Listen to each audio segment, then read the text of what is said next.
So, ang next is conditional statements, switch and match case. Explore how switch and match case statements control program flow efficiently. So, what is a switch case statement? Definition: selects code blocks based on variable value. Usage: replace multiple if else for clarity. Then supported types, commonly integers, enums, sometimes strings. So para mas masabtan, ang conditional statement di ay, balik ko na to.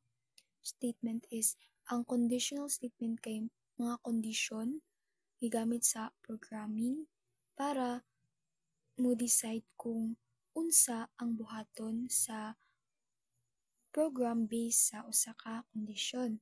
Then, common kayo gamiton ang if else, pero kung daghan na kaayong kondisyon, mas nindot gamiton ang switch.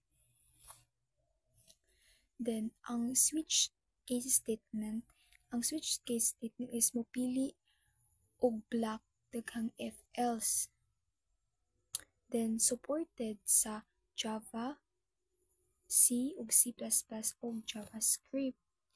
Then, ang advantage niya ani guys is sayon siya sabton and then organize ang code, then dali i-edit or i-add og case, then naay default para sa walay match.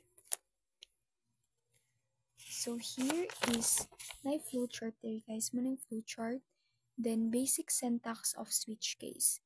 Switch keyword evaluates expression once, then case labels match expression values, then break statement, exit switch to prevent fall through, then default case handles and match values. Then iyang advantage of switch case statement is improves readability para clear structure over if else chains.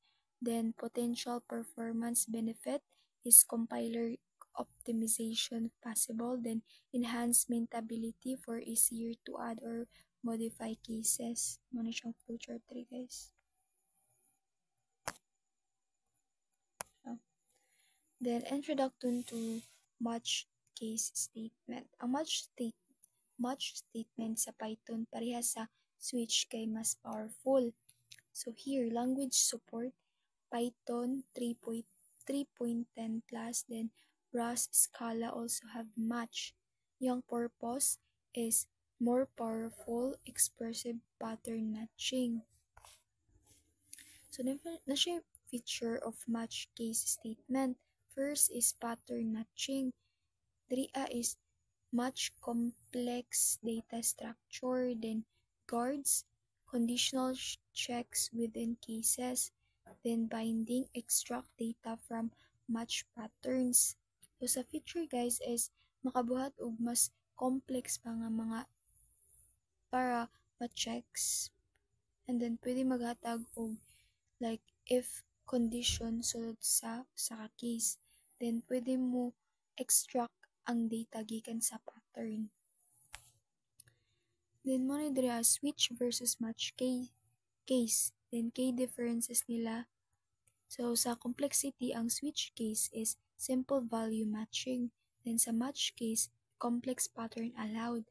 Then sa expressiveness is limited lang sa switch case. Then sa match case is supports guards bindings. Then sa languages, ang sa switch case is C, then C++, then Java, then JavaScript. Then sa match case is Python, Rust, and Scala. So best practices and tips. First is use break to avoid fall through, then keep cases. Second is prefer match for complex conditions. Then third is keep cases simple and focused. And fourth is always include a default or catch-all. So that's all guys for the topic of conditional statements, switch and match case.